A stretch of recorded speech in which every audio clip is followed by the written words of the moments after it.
This is Optimal Living Daily, episode 1629, The Power of No, by Chikodi Chima with NirAndFar.com. And I'm Justin Malik, the guy who's been reading articles, book excerpts, even student essays to you every day, including holidays, for over 4 years, covering personal development or self-help, how to live a better life, and a lot more. It's always with permission from the authors or websites. Just hit the subscribe button in your podcast app to get new episodes for free. Today's post being from a guest writer on Nir And site. So let's get right to it and start optimizing your life. The Power of No by Chikodi Chima with NirAndFar.com. Sirens were beautiful creatures from Greek mythology who lured sailors to their death. The power of their song was so irresistible, it would cause captains to steer their boats into the rocks and drown. We are also seduced daily by ideas that sound great at first, but may leave us shipwrecked unless we have the power to say no. Investor Mark Suster recently warned about the perils of shiny new objects. Everything you say yes to is incrementally one more thing to support, and you die a death by 1,000 cuts, he says. Quote, I strongly believe that your success will be more defined by what you choose not to do than by what you choose to do. Of course, what you choose to do has to be meaningful, timely, valuable, prescient, and high quality, end quote. Why we say yes when we mean no. Michael Hyatt says there are 3 common responses to people who ask us to do things we don't want to do.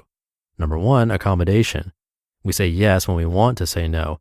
This usually comes when we value the relationship of the person making the request above the importance of our own interests.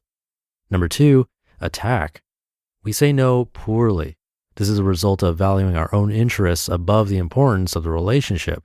Sometimes we are fearful or resentful of the request and overreact to the person asking. Or 3, avoidance. We say nothing at all. Because we are afraid of offending the other party, we say nothing, hoping the problem will go away. It rarely does. Personally, I've always felt that being asked to do something was a measure of your fitness and status. But some people will ask anybody when they need something because they know there's no loss in being told no. Tim Conley of The Foolish Adventure recently wrote about how self-doubt prompted him to say yes too often.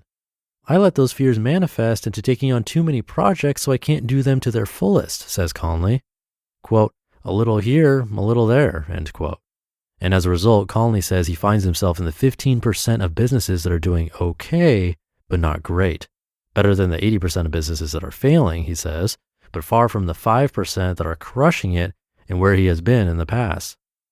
Saying no is saying yes to freedom. Having the confidence and foresight to say no makes you stand out. When you have clear goals, it's easier to say no. I'm actually as proud of the things we haven't done as the things I have done, Steve Jobs said at the 1997 Worldwide Developers Conference. Quote, innovation is saying no to 1,000 things, end quote. There are lots of good ideas out there. None are better than your own well-executed plans. We often say yes instead of no when we doubt ourselves and our intentions.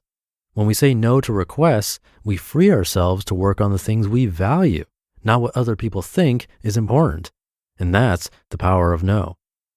No is powerful because it's rare. Nir And wrote about how scarcity can boost desire. We want what we can't have. Psychologists call this the scarcity heuristic. When we are rebuffed, we want what we can't have even more. There will always be great new opportunities. The better you are at what you do, the more people will want you. The more you say no, the more you reinforce your value. But saying no can sometimes mean not right now.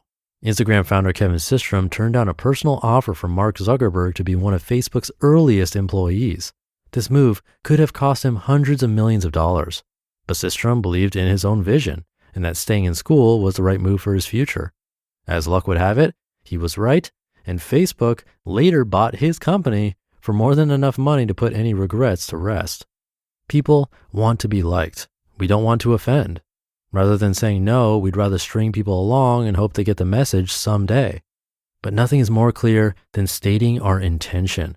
It shows respect, self-worth, and conviction. No is about you and no one else. The more clear our goals become, the easier and more powerful each no becomes. Saying no takes practice and it may backfire. But to me, it's the ultimate sign of maturity. There are 1,000 things you will need to say no to in your life. Some may be hanging over your head right now. Don't wait. Unlock the power of no. You just listened to the post titled The Power of No by Chikodi Chima with NirAndFar.com. Thank you to Nir for letting us narrate content from his site. Chikodi is a technology publicist, the founder of Moonshot PR. You can find that at moonshotpr.com. And this one reminded me of a post from Derek Sivers about saying no more frequently. One of the first blogs I narrated, actually the first time I narrated his content at all, that was back in episode 44, so long ago, but great post and well received. So if you like this one, you'll probably like that one too. A lot of authors I narrate actually reference that Derek Sivers article too. It's a good one. Again, that's episode 44. But that should do it for today. Thank you for listening and being here and for subscribing to the show. Please do subscribe for free if you haven't already. Have a great rest of your day, and I'll be back tomorrow as usual, where your optimal life awaits.